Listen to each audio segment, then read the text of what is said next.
ಆಚಿ chilli powder. ಸಖತ್ ಖಾರ, ಬಣ್ಣ ಮತ್ತು ರುಚಿ. ಆಚಿ ಚಿಲ್ಲಿ ಪೌಡರ್.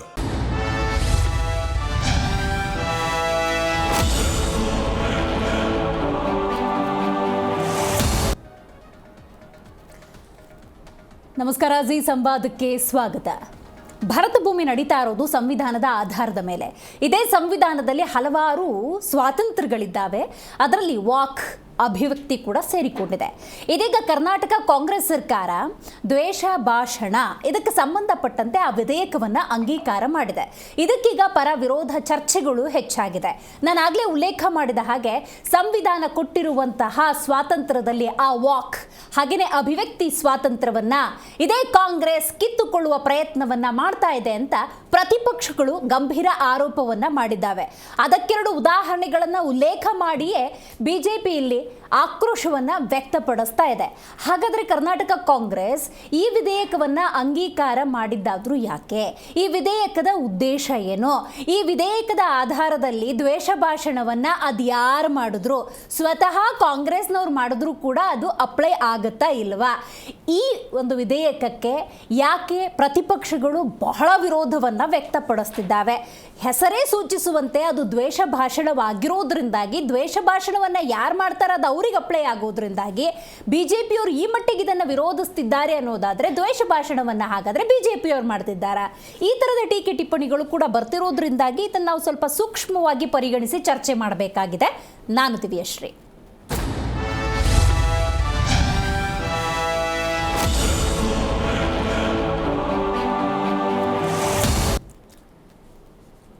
ದ್ವೇಷದ ಭಾಷಣಗಳಿಗೂ ಮತ್ತು ಇಲ್ಲಿ ಗಮನಿಸಬೇಕಾದ ಮತ್ತೊಂದು ಅಂಶ ಅಂದರೆ ವಾಕ್, ಅಭಿವ್ಯಕ್ತಿ ಸ್ವಾತಂತ್ರ್ಯದ ಹೇಳಿಕೆಗಳಿಗೂ ಬಹಳ ವ್ಯತ್ಯಾಸಗಳಿದ್ದಾವೆ. ಈ ದ್ವೇಷ ಭಾಷಣವನ್ನು ನಿಯಂತ್ರಣ ಮಾಡುವ ಈ ಪ್ರಯತ್ನದಲ್ಲಿ ದ್ವೇಷ ಭಾಷಣಗಳು ಈ ದಿನಗಳಲ್ಲಿ ಕೊಂಚ ಹೆಚ್ಚಾಗ್ತಾ ಇದೆ. ಅದನ್ನು ಅಥವಾ ದೇಶ ಭಾಷಣದ ಆ ವಿಧೇಯಕವನ್ನು ವಿರೋಧಿಸುವ ಬರದಲ್ಲಿ ಭಾಷಣಗಳು ಹೆಚ್ಚಾಗ್ಬಿಟ್ಟಿದೆ. ದ್ವೇಷ ಅನ್ನೋದು ಹೆಚ್ಚಾಗಿದೆ. ಆಂತರಿಕವಾಗಿ ಮತ್ತು ಬಹಿರಂಗವಾಗಿ ಕಲಹಗಳು ಹೆಚ್ಚಾಗ್ತಾ ಇದೆ.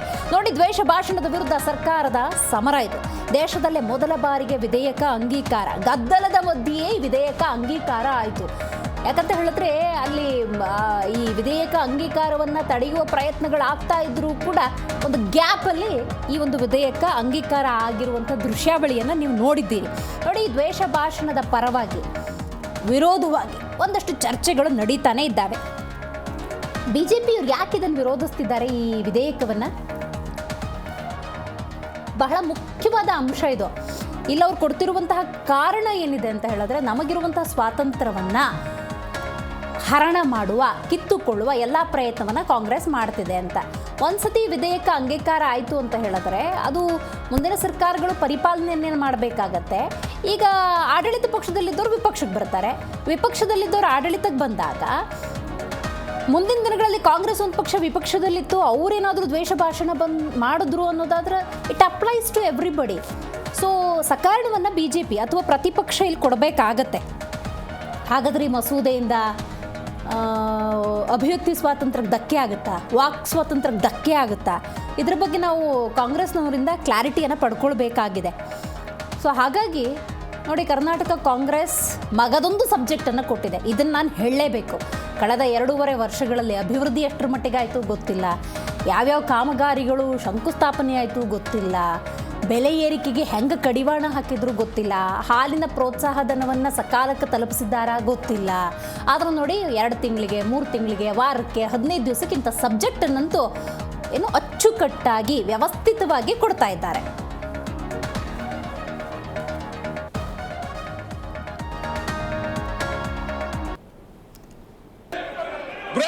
ಈಗಾಗಲೇ ಮಾನ್ಯ ವಿರೋಧ ಪಕ್ಷದ ನಾಯಕರು ಅವರು ಕೆಲವು ಸಲಹೆಗಳನ್ನು ಕೊಟ್ಟಿದ್ದಾರೆ. ಅಧ್ಯಕ್ಷ, ಇವತ್ತು ಗೃಹ ಸಚಿವರೇ ಒಂದ್ ನಿಮಿಷ ದಯಮಾಡಿ ದಯಮಾಡಿ ತಾವು ಈ ಬಿಲ್ಲನ್ನು ನಾವು ತಂದಿದ್ದೇವೆ, ಇದನ್ನ ಪಾಸ್ ಮಾಡಿ ಕೊಡಬೇಕು ಅಂತೇಳಿ ನಾನು ತಮ್ಮಲ್ಲಿ ವಿನಂತಿ ಮಾಡಿಕೊಳ್ತೇನೆ. ಈಗ ವಿಧೇಯಕವನ್ನು ಖಂಡವಾಗಿ ಮತಕ್ಕೆ ಹಾಕುತ್ತೇನೆ. 2 ರಿಂದ 10 ಖಂಡಗಳು ವಿಧೇಯಕದ ಅಂಗವಾಗಿರಬೇಕೆಂದು ಸಭೆ ಮುಂದಿನ ವಿಷಯ. ಪ್ರಸ್ತಾವದ ಪರವಾಗಿ ಹೌದು ಎಂದು ಸೂಚಿಸಬೇಕು. ಪ್ರಸ್ತಾವದ ವಿರೋಧವಾಗಿ ಇಲ್ಲ ಎಂದು ಸೂಚಿಸಬೇಕು. ಪ್ರಸ್ತಾವ ಹೌದಿನ ಪರವಾಗಿದೆ ಎಂದು ಭಾವಿಸುತ್ತೇನೆ. ಪ್ರಸ್ತಾವ ಹೌದಿನ ಪರವಾಗಿದೆ. ಪ್ರಸ್ತಾವ ದೊರಕಿದೆ. 8ರಿಂದ 10 ಖಂಡಗಳ ವಿಧೇಯಕದ ಅಂಗವಾದವು. 1ನೇ ಖಂಡ ಹೆಸರು ಮತ್ತು ಅವತರಣಿಕೆ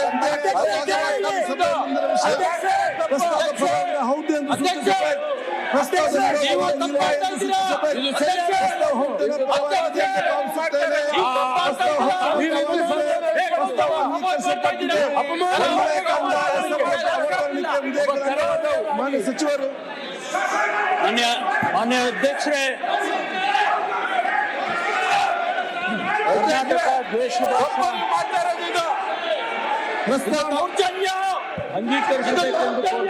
ಪ್ರಸ್ತಾವನೆ ಮಂಡಿಸಲಾಗಿದೆ. ಅದನ್ನೀಗ ಸಭೆ ಮತಕ್ಕೆ ಹಾಕುತ್ತೇನೆ. 20 ಸಾಲಿನ ಕರ್ನಾಟಕ ದ್ವೇಷ ಭಾಷೆ ಮತ್ತು ದ್ವೇಷಗಳ ಅಪರಾಧಗಳ ಪ್ರತಿಬಂಧ ವಿಧೇಯಕವನ್ನು ಈ ಸಭೆ ಅಂಗೀಕರಿಸಬೇಕು. ಪ್ರಸ್ತಾವದ ಪರವಾಗಿರೋ ಹೌದು ಎಂದು ಸೂಚಿಸಬೇಕು. ಪ್ರಸ್ತಾವದ ವಿರೋಧ ಇಲ್ಲ ಎಂದು ಸೂಚಿಸಬೇಕು. ಪ್ರಸ್ತಾವ ಹೌದಿನ ಪರವಾಗಿದೆ ಎಂದು ಭಾವಿಸುತ್ತೇನೆ. ಪ್ರಸ್ತಾವ ಹೌದಿನ ಪರವಾಗಿದೆ. ಪ್ರಸ್ತಾವ ಅಂಗೀಕರಿಸಲ್ಪಟ್ಟಿದೆ ಮತ್ತು ವಿಧೇಯಕ ಅನುಮೋದನೆ ದೊರಕಿದೆ.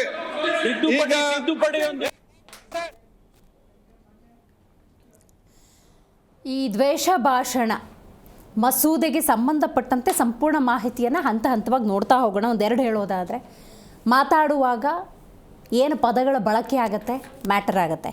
ಇನ್ನು ಲಿಖಿತ ಅಥವಾ ಮುದ್ರಿತ ಸಾಮಗ್ರಿಗಳು ಯಾವುದಾದ್ರೂ ಪುಸ್ತಕದಲ್ಲೋ ಪ್ರಚೋದನಕಾರಿ ಲೇಖನಗಳನ್ನು ಹೇಳಿಕೆಗಳನ್ನು ಕೊಟ್ಟಿದ್ರೆ ಕನ್ಸಿಡರ್ ಆಗುತ್ತೆ. ಚಿಹ್ನೆಗಳು ಗೋಚರ ಪ್ರಾತಿನಿಧ್ಯಗಳು ಮ್ಯಾಟರ್ಸ್ ಅ ಲಾಟ್. ಕೆಲವೊಂದು ಸಿಂಬಲ್ ಸಂಕೇತಗಳನ್ನು ಇಲ್ಲಿ ಪರಿಗಣಿಸಲಾಗುತ್ತೆ. ಎಲೆಕ್ಟ್ರಾನಿಕ್ ಆನ್ಲೈನ್ ಸಂವಹನ ಇವತ್ತಿದೇ ಹೆಚ್ಚಾಗಿರುವುದು. ಸಾಮಾಜಿಕ ಜಾಲತಾಣದಲ್ಲಿ ದ್ವೇಷದ ವಿಷಬೀಜವನ್ನು ಬಿತ್ತುವಂಥ ಕೆಲಸಗಳಾಗ್ತಿದ್ದಾವೆ. ಅದಕ್ಕೂ ಕೂಡ ಬ್ರೇಕ್ ಹಾಕುವಂಥ ನಿಟ್ಟಿನಲ್ಲಿ ಈ ದ್ವೇಷ ಭಾಷಣ ಮಸೂದೆ ಅನ್ನೋದು ಕೆಲಸವನ್ನು ಮಾಡುತ್ತೆ. ಇಲ್ಲೊಂದು ಸುನಿಲ್ ಕುಮಾರ್ ಅಥವಾ ಸುರೇಶ್ ಕುಮಾರ್ ಅವರು ಸದನದಲ್ಲಿ ಇದನ್ನು ಪ್ರಸ್ತಾಪ ಮಾಡ್ತಾರೆ. ನಾನು ಅದನ್ನು ರಿಕಾಲ್ ಮಾಡ್ತಾ ಮುಂದೆ ಡಿಸ್ಕಷನ್ಗೆ ಹೋಗೋಣ. ಈಗಾಗಲೇ ಏನಾದರೂ ಮುದ್ರಿತವಾಗಿದ್ದರೆ ಕೆಲವೊಂದು ಹೇಳಿಕೆಗಳು ಅವು ಕನ್ಸಿಡರ್ ಆಗುತ್ತಾ ಅಂತ ಕೇಳ್ತಾರೆ. ಅದಕ್ಕೆ ಆ ಸಂದರ್ಭದಲ್ಲಿ ಕಾಂಗ್ರೆಸ್ನಿಂದ, ಆಡಳಿತ ಸರ್ಕಾರದಿಂದ ಬರುವ ಉತ್ತರ ಹೌದು. ಈಗಾಗಲೇ ಮುದ್ರಿತಗೊಂಡಿರುವ ಪುಸ್ತಕಗಳಲ್ಲಿ ಒಂದು ಪಕ್ಷ ದ್ವೇಷದ ಹೇಳಿಕೆಗಳೇನಾದರೂ ಪ್ರಸ್ತಾಪ ಆಗಿತ್ತು ಅನ್ನೋದಾದರೆ ಅದು ಕೂಡ ಈ ವ್ಯಾಪ್ತಿಯಲ್ಲಿ ಬರುತ್ತೆ ಅನ್ನೋದು ವೆರಿ ಇಂಪಾರ್ಟೆಂಟ್ ಪಾಯಿಂಟ್. ರೈಟ್, ಈ ಬಗ್ಗೆ ಮಾತಾಡಲಿಕ್ಕೆ ಮೊದಲನೇದಾಗಿ ನಮ್ಮ ಕಾರ್ಯಕ್ರಮದಲ್ಲಿ AP ವಕ್ತಾರಾಗಿರುವಂತಹ ಶಶಿಧರ್ ಆರಾಧ್ಯ ಅವರಿದ್ದಾರೆ, ನಮಸ್ಕಾರ. JDS ವಕ್ತಾರಾಗಿರುವಂತಹ ರಿಷಿಕ್ ವಿವಾನ್ಗೌಡ ಅವರಿದ್ದಾರೆ, ನಮಸ್ಕಾರ. ಕಾಂಗ್ರೆಸ್ ವಕ್ತಾರರು ಕುಮಾರ್ ಅವರಿದ್ದಾರೆ, ನಮಸ್ಕಾರ. ಇನ್ನು BJP ವಕ್ತಾರರಾಗಿರುವಂತಹ ಸತ್ಯನಾರಾಯಣ್ ಹೇಮಾದ್ರಿ ಅವರು ಝೂಮ್ನಿಂದ ಕನೆಕ್ಟ್ ಆಗಿದ್ದಾರೆ. ಸರ್ ನಮಸ್ಕಾರ. ನಮಸ್ತೆ ಮೇಡಮ್. ನಮಸ್ತೆ ಹೇಮಾದ್ರಿ ಅವರು, ನಿಮ್ಮಿಂದನೇ ಕಾರ್ಯಕ್ರಮವನ್ನು ಆರಂಭ ಮಾಡೋಣ ಅಂತ. ಈ ದ್ವೇಷ ಭಾಷಣ ವಿಧೇಯಕವನ್ನು BJPಯವರು ಹೇಗೆ ಅರ್ಥೈಸಿಕೊಂಡಿದ್ದಾರೆ ಇದಕ್ಕೆ ಕ್ಲಾರಿಟಿ ಕೊಡಿ. ಇವತ್ತು ತೀವ್ರ ರೀತಿಯಲ್ಲಿ ನೀವು ವಿರೋಧವನ್ನು ವ್ಯಕ್ತಪಡಿಸ್ತಿದ್ದೀರಿ ಅನ್ನೋದಾದರೆ ಇದಕ್ಕೆ ಸಕಾರಣಗಳು ಬೇಕು. ಈ ಎರಡು ಪ್ರಶ್ನೆಗೆ ಉತ್ತರ. ಖಂಡಿತ ಮೇಡಮ್, ಖಂಡಿತ. ತಮ್ಮ ಪ್ರಶ್ನೆ ಬೇಸಿಕ್ ಕ್ವಶನ್ ಬಹಳ ಕರೆಕ್ಟ್ ಆಗಿ ಕೇಳಿದಿರ ತಾವು. ಇದಕ್ಕೆ ಯಾಕೆ ವಿರೋಧ, ನಾನು ಏನು ಒಂದು ಈ ವಿಚಾರನ ಹೇಳಬಯಸ್ತಾ ಇದ್ದೀನಿ. ಇದರಲ್ಲಿ 1975 ಇವರು ಘೋಷಿತ ತುರ್ತು ಪರಿಸ್ಥಿತಿಯನ್ನು ಆಯ್ತು ನಾವು ಅನುಭವಿಸಿದ್ವಿ. ಇವಾಗ ಇದೊಂದು ರೀತಿ ಅಘೋಷಿತ ತುರ್ತು ಪರಿಸ್ಥಿತಿ. ಯಾಕೆ ಅಂತ ತಾವು ಕೇಳ್ತೀರಿ, ನಾನು ಹೇಳ್ತೀನಿ ನೋಡಿ. We are in federal system ಅಲ್ವಾ? ಕರ್ನಾಟಕ ರಾಜ್ಯ ಭಾರತ ದೇಶದ ಗಣರಾಜ್ಯದಲ್ಲಿ ಒಂದು ರಾಜ್ಯ. We are in federal system. Already ಈ ವಿಚಾರವಾಗಿ ಏನು ಈ ದ್ವೇಷ ಭಾಷಣ ಇರ್ಬೋದು, ದ್ವೇಷ ಅಪರಾಧ ಇರ್ಬೋದು, ಈ ವಿಚಾರದಲ್ಲಿ ಸೆಕ್ಷನ್ 196 BNS ನಾಗ ಮತ್ತು ಏನು ವೈರತ್ವವನ್ನು ಪ್ರಮೋಟ್ ಮಾಡೋದಾಗ್ಲಿ, ಧರ್ಮ, ಜಾತಿ, ಭಾಷೆ, ಪ್ರಾದೇಶಿಕತೆ ಬಗ್ಗೆ ಪ್ರಚೋದನೆ ಕೊಡುವಂತದಾಗ್ಲಿ ಸೆಕ್ಷನ್ 196 BNS ನಾಗ ಆಲ್ರೆಡಿ ಇದು ಅಡಕವಾಗಿದೆ. ಒಂದು ಸೆಕ್ಷನ್ 197 BNS ಒಂದು ಏನು ಅಪರಾಧ ಮತ್ತು ಬೆದರಿಕೆ, ಕಿರುಕುಳ, ಹೆದರಿಕೆ, ಏನಾದರೂ ಸಾಮರಸ್ಯಕ್ಕೆ ಭಂಗ ತರೋದಾದ್ರೆ ಅದು ಕೂಡ ಸೆಕ್ಷನ್ 197 BNS ನಾಗ ಅಡಕೈತಿ. ಮತ್ತೆ ಸೆಕ್ಷನ್ 299, 302 BNS ನಾಗ ಅಪರಾಧ ಅಲ್ಲೂ ಇದು ಕವರ್ ಆಗ್ತೈತಿ, ಅದೊಂದು ಕವರ್ ಆಗ್ತೈತಿ. ಸೆಕ್ಷನ್ 302, 303 BNS ಯಾವುದೇ ತರನಾದ ಆಕ್ರಮಣ, ಹಿಂಸೆ, ಇಷ್ಟು ಸೆಕ್ಷನ್ 351, 356 ಡಿಫಾಮೇಶನ್, ಏನಾದರೂ ಮಾನಹಾನಿ ಮಾಡುವಂತದ್ದು, ಇನ್ಸಲ್ಟ್ ಅಪಮಾನ ಮಾಡುವಂತದಾಗ್ಲಿ, ಇಂಟಿಮಿಡೇಷನ್ ಮಾಡುವಂತದಾಗ್ಲಿ ಇದ್ರೆ ಅಲ್ಲಿಯೂ ಕೂಡ ಇದು ಅಟ್ರಾಕ್ಟ್ ಆಗ್ತೈತಿ. ಓಕೆ. ಸೊ ಇಷ್ಟೆಲ್ಲಾ ಸೆಕ್ಷನ್ಗಳು ಇರುವಾಗ ಇವರು ತಮ್ಮ ಪೊಲಿಟಿಕಲ್ ಡಿಸ್ಕಂಫರ್ಟ್, ನಾನು ಒಂದು ಮಾತು ಹೇಳ ಬಯಸ್ತಾ ಇದ್ದೀನಿ, political discomfort cannot justify the suppression. ನಿಮ್ಮ ದಮನ ಮತ್ತು ನಿಗ್ರಹನ, ನಿಮ್ಮ ರಾಜಕೀಯ ಅನುಕೂಲತೆಗಳನ್ನ ಇಲ್ಲ ಅಂತಂದ್ರ ಅದನ್ನ ಈ ರೀತಿ ದಮನಕಾರಿ ಮಾಡ್ಬೇಕು ಅನ್ನುವಂಥದ್ದನ್ನ ಒಪ್ಪಕ್ಕಾಗಂಗಿಲ್ಲ. ವಿತ್ ಆಲ್ ದೀಸ್ ಗ್ರೌಂಡ್ಸ್ ನಾನು ಪ್ರಥಮ ಇನ್ನು ಹೇಳ್ತೇನೆ ಏನಂತಂದ್ರೆ, ಈ ಮುಂಚೆ ಸರ್ಕಾರಿ ಜಾಗಗಳಲ್ಲಿ ಅಂತ ಒಂದು ಮೊನ್ನೆ ಮಸೂದೆ ತಂದ್ರು. ಸನ್ಮಾನ್ಯ ನ್ಯಾಯಮೂರ್ತಿ ನಾಗಮೋಹನ್ ದಾಸರು ಧಾರವಾಡ ಬೆಂಚಿನಾಗ ಸ್ಟೇ ಕೊಟ್ರು. ಇವ್ರು ಮತ್ತೆ ಅದನ್ನ ಮೇಲಿನ ಅಪ್ಪರ್ ಬೆಂಚಿಗೆ ಹೋದ್ರು, ಅಲ್ಲಿಯೂ ಕೂಡ ಸ್ಟೇ ಆಯ್ತು. ಮತ್ತೆ ಮೊನ್ನೆ ಮುಖ್ಯಮಂತ್ರಿ ಹೇಳ್ತಾರೆ ಇನ್ನು ನಾವು ಮೇಲೆ ಹೋಗ್ತೀವಿ ಅಂತ ಹೇಳ್ತಾರೆ. ಹೋಗಿ ನೀವೇ ಸುಪ್ರೀಂ ಕೋರ್ಟ್ ಹೋದ್ರು ತೊಂದ್ರಿಲ್ಲ. ಕಾನೂನಿನ ಸಂವಿಧಾನ ಇವ್ರು ಏನ್ ಹೇಳ್ತಾರ, ಸಂವಿಧಾನ ಸಂವಿಧಾನ ಅಂತ ಹೇಳಿ ಸನ್ಮಾನ್ಯ ರಾಹುಲ್ ಗಾಂಧಿ ಅವ್ರು ಹಿಡ್ಕೊಂಡು ಅಡ್ಡಾಡ್ತಾರಲ್ಲ, ಆ ಸಂವಿಧಾನದಾಗ ಇವೆಲ್ಲ ನಾನು ಹೇಳಿದ ಸೆಕ್ಷನ್ 197, 299, 302 ಸಿಕ್ಲಿಲ್ಲ. ಯಾವ ಕಾರಣಕ್ಕೆ ನೀವು ವಿರೋಧಿಸ್ತಾ ಇದ್ದೀರಿ? ಇದು ಬೇಡ ಅನ್ನೋದಕ್ಕೊಂದು ನಾನು ಕಾರಣ ಕೊಡ್ಬೇಕಂದ್ರೆ ನೀವು ಅದಕ್ಕೆ ಹೇಳ್ಬೇಕು. ಮತ್ತೆ ಈ ವಿಧೇಯಕ ನೀವು ಹೆಂಗೆ ಅರ್ಥೈಸ್ಕೊಂಡಿದ್ದೀರಿ? ನಂಗೆ other explanation I got it. ಯಾವ್ಯಾವ ಅಂಶಗಳಿದ್ದಾವೆ ಈಗಿರುವಂಥ BNS ಅಲ್ಲಿ ಏನೋ ಐ ಗಾಟ್ ಇಟ್. ಬಟ್ ಏನು ಅಂತ ಅರ್ಥೈಸ್ಕೊಂಡ್ರಿ? ಪ್ರಸ್ತುತ ಏನಿದೆ ಆ ವಿಧೇಯಕ ನೀವು ಹೆಂಗೆ ಅರ್ಥೈಸ್ಕೊಂಡ್ರಿ? ನಾನು ಹೇಳ್ತೀನಿ ಮೇಡಮ್, ಅದಕ್ಕೆ ಬರ್ತೀನಿ ಇವಾಗ. ನೆಕ್ಸ್ಟ್ ಪಾಯಿಂಟ್ ನಿಮ್ಮ ಎರಡನೇ ಪ್ರಶ್ನೆ ಅದೇ, ಅದಕ್ಕೆ ನಾನು ಉತ್ತರ ಕೊಡ್ಬೇಕು. ಈಗ ನೋಡ್ರಿ, ನಾನು ಒಂದು ಮಾತು ಹೇಳ್ಬರ್ತೇನೆ. ಕಾಂಗ್ರೆಸ್ನ DNA ಹೆಂಗೈತಿ ಅಂತಂದ್ರ ಅವ್ರು ಹೇಳಿದ್ದನ್ನ ನಾವು ಒಪ್ಕೋಬೇಕು.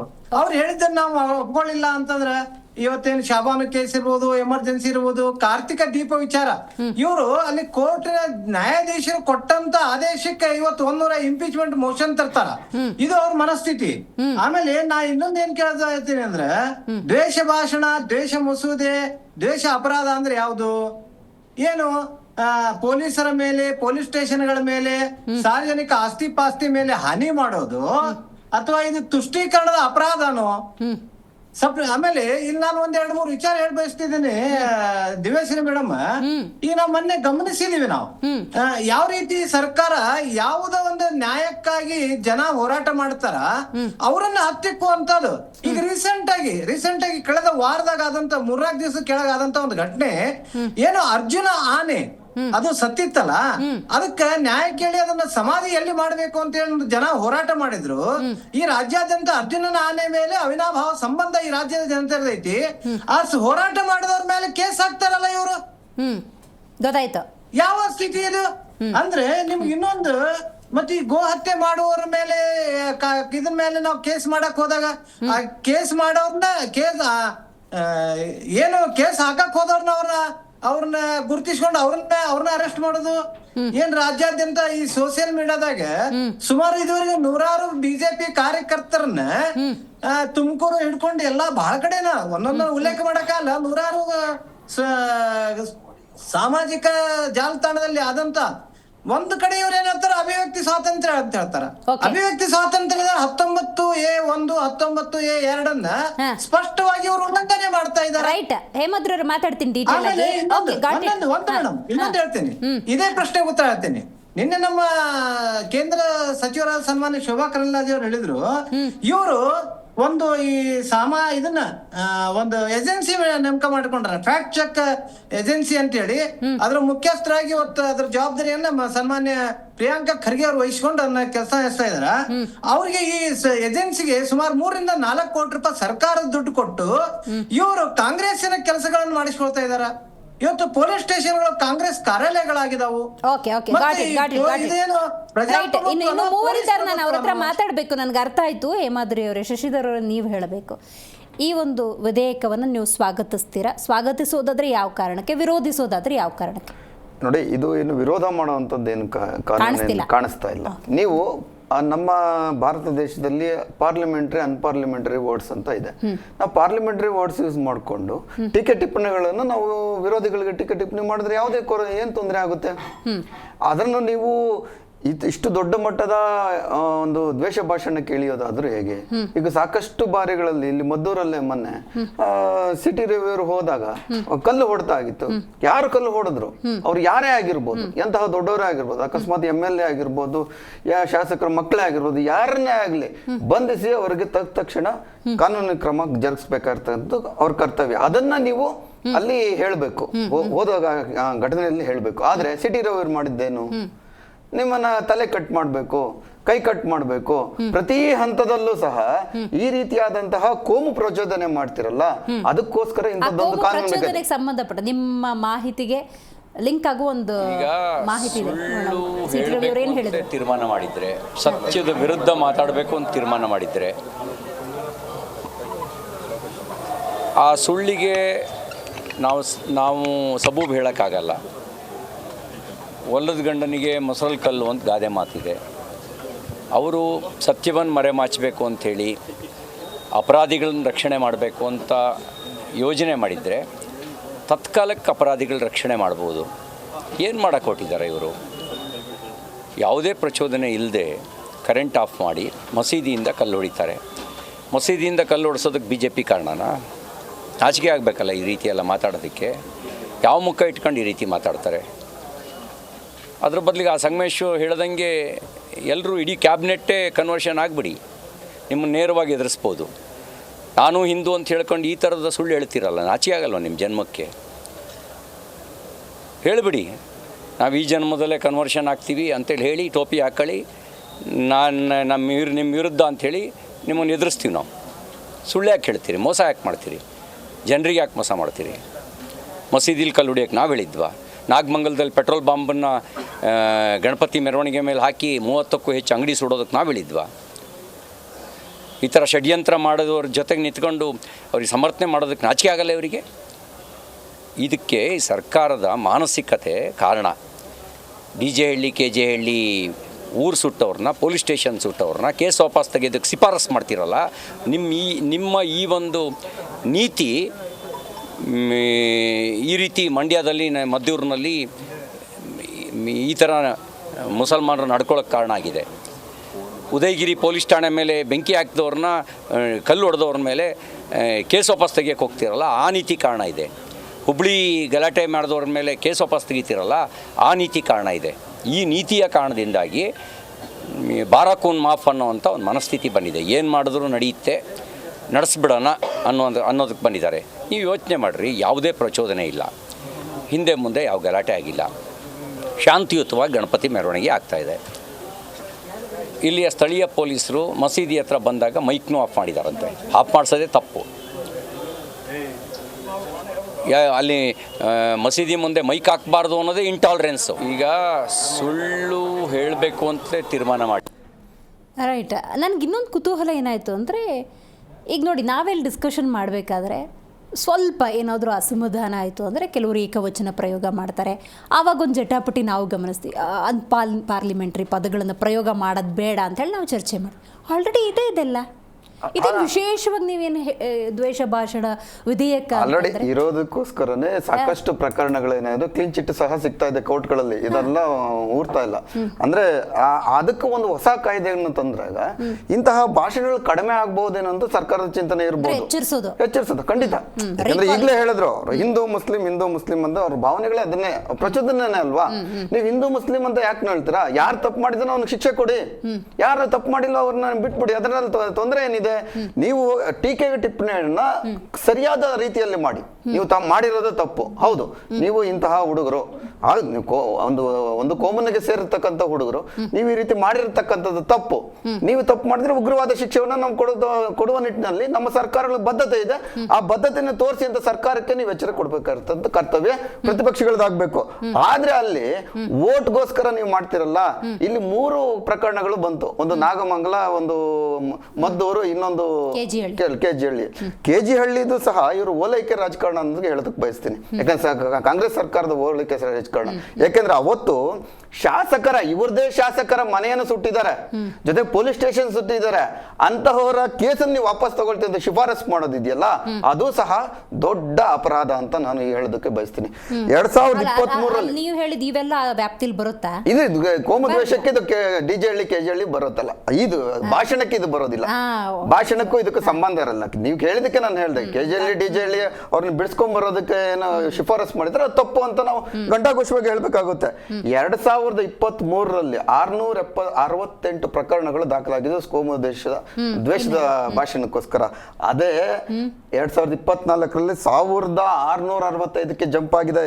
ಅಂದ್ರೆ BBC ಹೇಳಿದರೆ, ಬ್ರಿಟಿಷ್ ಬ್ರಾಡ್ಕಾಸ್ಟಿಂಗ್ ಕಾರ್ಪೊರೇಷನ್ ಹೇಳಿದೆ 70% ಹೆಚ್ಚಾಗಿದೆ ನಮ್ಮ ದೇಶದಲ್ಲಿ ದ್ವೇಷ ಭಾಷಣಗಳು, ಅಂದ್ರೆ ಕೋಮು ಪ್ರಚೋದನೆ ಮಾಡಿಕೊಂಡೆ. ನರೇಂದ್ರ ಮೋದಿ ಅವರ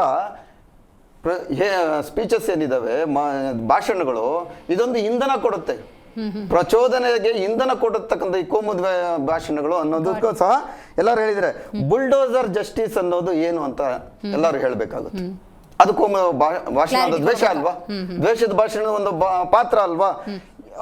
ಮುಸಲ್ಮಾನರು ಮತ್ತು ಕ್ರಿಶ್ಚಿಯನ್ಸರು ಹೊರ ದೇಶದವರು ಅಂತ ಹೇಳ್ತಾರೆ. ಹೇಗೆ ಆಗುತ್ತೆ? ಅವರು ಹೊರ ದೇಶದವರ, ನೀವು ಹೊರ ದೇಶದವ್ರು ಮತ್ತೆ ನೀವು ಎಲ್ಲರೂ ಒಂದೊಂದು ಭಾಷಣ ಒಂದೊಂದು ರೀತಿಯಲ್ಲಿ ಮಾತಾಡ್ತಿರಲ್ಲ. ಚುನಾವಣೆಗಳು ಬಂದಾಗ ಮುಸಲ್ಮಾನರು ಕ್ರಿಶ್ಚಿಯನ್ರು ಹೊರ ದೇಶದವರು, ಒಳಗಡೆ ಇದ್ದಾಗ ನೀವೇ ಹೋಗ್ತೀರಾ, ಸಾಕಷ್ಟು ಕಾರ್ಯಕ್ರಮಗಳಲ್ಲಿ ಪಾಲ್ಗೊಳ್ತೀರಾ, ಮಸೀದಿಗಳು ಪಾಲ್ಗೊಳ್ತೀರಾ, ಒಂದು ಚರ್ಚ್ಗಳಲ್ಲಿ ಪಾಲ್ಗೊಳ್ತೀರಾ. ಅದಕ್ಕೆ ಆವಾಗ ನಿಮ್ಗೆ ಯಾವ್ದು ಬರೋದಿಲ್ವಲ್ಲ.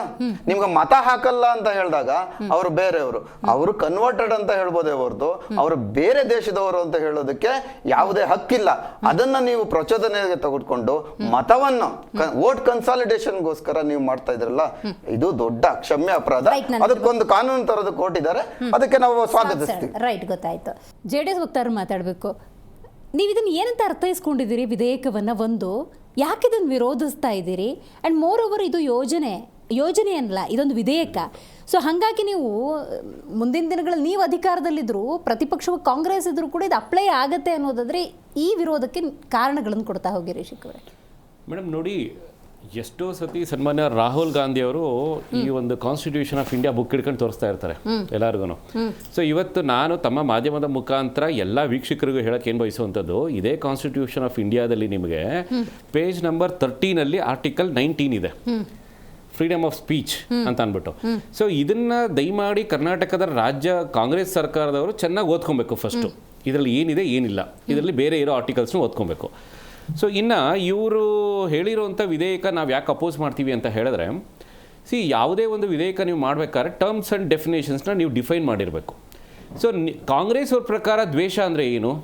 ಈಗ ನೀವು ಯಾವುದೋ ಒಂದು ಶತ್ರು ರಾಷ್ಟ್ರದಕ್ಕೆ ನೀವು ವಿಧಾನಸೌಧದಲ್ಲಿ ಕುತ್ಕೊಂಡು ಜೈಕಾರ ಹೇಳಿದ್ರೆ ಅದು ದ್ವೇಷ ಭಾಷಣನ ಅಥವಾ ಅದು ಫೇವರ್ ಆಗಿ ಮಾತಾಡ್ತಾ ಇರುವಂಥದ್ದಾ? ದ್ವೇಷ ಅಲ್ವಾ? ಸೊ ಈಗ ನಾಳೆ ಯಾರ್ದೋ ಒಂದು ಜನಾಂಗದವರು ಒಂದು ಪ್ರಾಕ್ಟೀಸ್ ಮಾಡ್ತಿರ್ತಾರೆ, ಅದ್ರ ಬಗ್ಗೆ ನಾವೇನಾದ್ರು ಮಾತಾಡಿದ್ರೆ ಅದು ದ್ವೇಷನ ಅಥವಾ ದ್ವೇಷ ಭಾಷಣನ? ನಾವು ಹಿಸ್ಟ್ರಿ ಕೆದಕಕ್ಕೆ ಹೋದ್ರೆ, history we cannot change history. ನಿಮಗೆ ಈಗ ಮೈಸೂರು ಯಾರು ಕಟ್ಟಿದ್ರು, ಎಲ್ಲಿದ್ರು, ಏನೇನು ಯುದ್ಧಗಳಾಯಿತು ಅನ್ನೋವಂಥದ್ದು ಯಾರು ಚೇಂಜ್ ಮಾಡೋಕ್ಕಾಗಲ್ಲ. ಈ ಯುದ್ಧ ಹಿಂಗಾಗಿತ್ತು ಅಂತ ನಾವೇನಾದರೂ ಹೇಳಿದ್ರೆ ಕಾಂಗ್ರೆಸ್ ಗೌರ್ಮೆಂಟ್ ಇರಬೇಕಾದ್ರೆ ಅವ್ರಿಗದು ಸಹಿಸಕ್ಕಾಗಲ್ಲ. ಸೊ ಹಾಗಾದ್ರೆ ದ್ವೇಷ ಭಾಷಣ ನೀವು ಹಿಂಗಿದೆ ಅಂತ ಏನೋ ಸದ್ವಾಕ್ಯಗಳಲ್ಲಿ ಪ್ರಯೋಗ ಮಾಡಿದ್ರೆ ಮೇಬಿ ಅದು ದ್ವೇಷ ಭಾಷಣ ಆಗ್ಲಿಕ್ಕಿಲ್ಲ. ತಲೆ ತೆಗೀರಿ, ಕೈ ತೆಗೀರಿ, ಇರ್ಲೇಬಾರ್ದು, ಅವ್ರನ್ನ ಓಡಿಸೋಣ. Parliamentary words and unparliamentary words ಅದು ಆಲ್ರೆಡಿ ಡಿಫಿನೇಷನ್ ಇದೆ ನಿಮಗೆ. See technically and legally this will not stand in the court. ಯಾಕೆ ನಿಮ್ಗೆ ಹೇಳೋದು ಅಂತ ಹೇಳಿದ್ರೆ ಆಲ್ರೆಡಿ ಡಿಫೈನ್ಡ್ ಲಾ ಇದೆ ನಿಮಗೆ. ಅಲ್ಲಿ ನಾನು ಇವ್ರನ್ನ ಕೇಳಕ್ ಬಯಸೋ ಇರೋಂಥದ್ದು, ಈಗ ನೀವು ಯಾವ್ದಾರ ಒಂದು ವಿಧೇಯಕ ನೀವು ಮಾಡಬೇಕಾದ್ರೆ ಫಸ್ಟ್ ಕ್ಲಾರಿಟಿ ಕೊಡಬೇಕು. ಈ ರೀತಿ ಅಂದ್ರೆ ಇದು ದ್ವೇಷ ಭಾಷಣ, ನೀವು ಈ ರೀತಿ ಮಾತಾಡಿದ್ರೆ ಇದನ್ನ ದ್ವೇಷ ಭಾಷಣ ಅಂಡರಲ್ಲಿ ನಾವು ಕನ್ಸಿಡರ್ ಮಾಡ್ತೀವಿ ಅನ್ನೋಂಥದ್ದು ಎಲ್ಲಿ ಕ್ಲಾರಿಟಿ ಕೊಟ್ಟಿದ್ದೀರಾ? ಸೊ ಈಗ ಕಾಂಗ್ರೆಸ್ಗೆ ಫೇವರ್ ಆಗಿರೋಂಥವ್ರು ಅಥವಾ ಕಾಂಗ್ರೆಸ್ಗೆ ಸಪೋರ್ಟ್ ಮಾಡ್ತಾ ಇರುವಂತ ಎಷ್ಟೋ ಸಂಘ ಸಂಸ್ಥೆಗಳು ಅವರು ಮಾತಾಡುವಂತದನ್ನ ನಾವು ಈ ರೀತಿ ಯಾಕೆ ಮಾತಾಡ್ತಾ ಇದ್ದೀರಾ ನೀವು ಅಂತ ಹೇಳಿದ್ರೆ ದ್ವೇಷ ಭಾಷಣ ಆಗುತ್ತಾ? ಸೊ ನಾಳೆ ಈಗ ನಮ್ಮ ಗೌರ್ಮೆಂಟ್ ಬರುತ್ತೆ. ಸೊ ನಮ್ಮ ಗೌರ್ಮೆಂಟ್ ಬಂದಾಗ ನಮಗೆ ಯಾರೋ ಒಬ್ರು ಫೇವರ್ ಆಗಿ ಮಾತಾಡ್ತಾರೆ ಅಂತ ಹೇಳಿದ್ರೆ ದ್ವೇಷ ಭಾಷಣ ಆಗುತ್ತಾ? ಈಗ ಬಿಜೆಪಿ ಅಜೆಂಡಾ ಅಂತ ಹೇಳೋ ಬದಲು ಅಥವಾ ಕಾಂಗ್ರೆಸ್ ಅವರ ಓಲೈಕೆ ಅಂತ ನಾವು ಹೇಳೋ ಬದಲು ಈಗ ಹಿಂದುತ್ವ ಅಂತ ಮಾತಾಡ್ತೀವಿ, let's build A Hindu nation ಅಂತ ಅಂದ್ಬಿಟ್ಟು. ಸೊ ಅದು ನಿಮಗೆ ದ್ವೇಷ ಭಾಷಣ ಆಗ್ಬಿಡುತ್ತಾ? ಹಾಗಾದ್ರೆ ಸಿ ನಮ್ಗೆಲ್ಲರಿಗೂ ಗೊತ್ತು India is A secular nation, okay. But ನಾವೇನ್ ಬಯಸ್ತೀವಿ, ಫಾರ್ ಎಕ್ಸಾಂಪಲ್ ಇವಾಗ ನೀವು ಯಾವುದೇ ಬೇರೆ ದೇಶಗಳಲ್ಲಿ ನೀವು ಹೋಗಿ ಕೇಳಿದ್ರೆ ಅವ್ರು ನಿಮಗೆ ಇಂಡಿಯಾ ಅಂತ ಹೇಳಲ್ಲ, ನಿಮಗೆ ಟರ್ಕಿಲಿ ಒಂದು ಮುಸ್ಲಿಂ ಕಂಟ್ರಿ ಆಗಿರಬೇಕಾದ್ರೆ ಇಂಡಿಯಾನ ಅವ್ರು ಕರೆಯುವಂಥದ್ದು ಹಿಂದೂಸ್ತಾನ್ ಅಂತ. ಇದು ಎಷ್ಟೋ ಜನ ತಿಳ್ಕೋಬೇಕು. ನಾವು ಹೇಳ್ಕೊಂಡು ಕೊಟ್ಟಿಲ್ಲ, ಅವರ ಡಿಕ್ಷನರಿಲಿ ಅವರು ಇಂಡಿಯಾನ ನಿಮಗೆ ಒಂದು ದೇಶದ ಒಂದು ನೇಮಲ್ಲಿ ಕರಿಬೇಕು ಅಂತ ಹೇಳಿದ್ರೆ ಅವ್ರು ಕರೆಯೋದೇ ಹಿಂದೂಸ್ತಾನ್ ಅಂತ, ಫಾರ್ ಎಕ್ಸಾಂಪಲ್.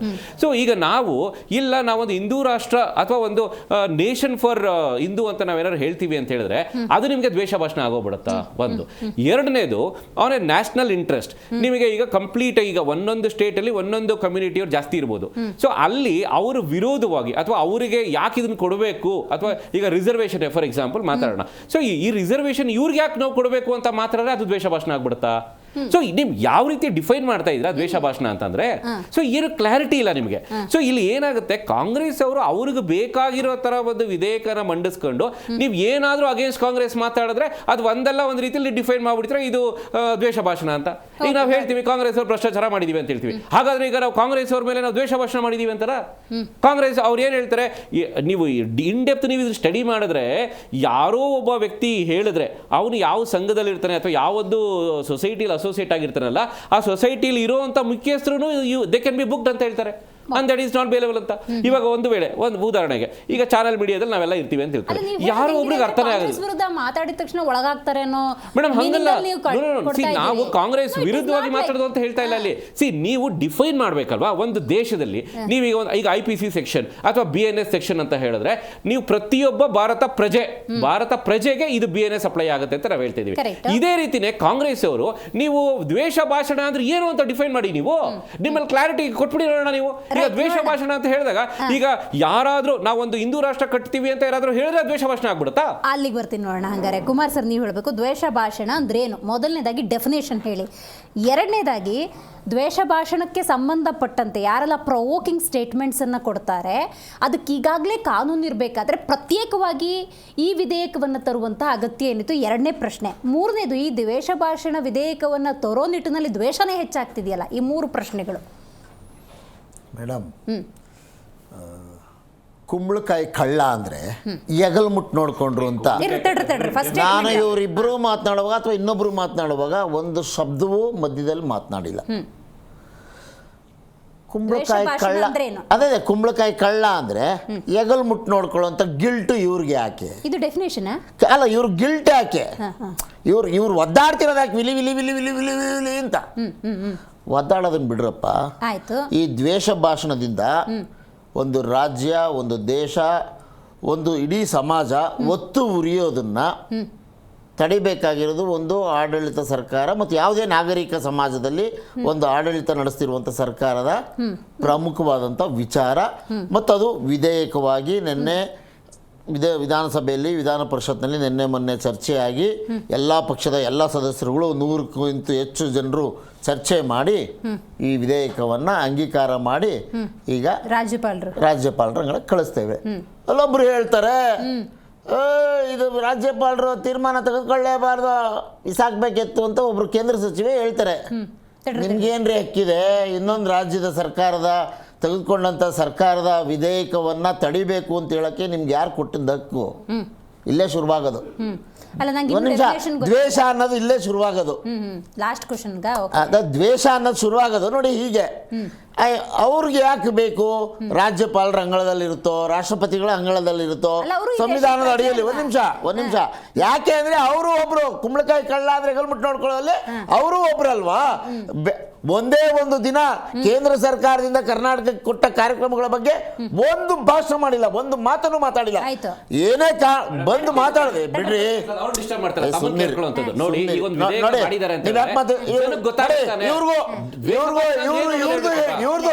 ಇವ್ರದ್ದು ಜಾತ್ಯತೀತ ಸಂವಿಧಾನ ಪುಕ್ಕ ಇಟ್ಕೊಂಡವ್ರೆ.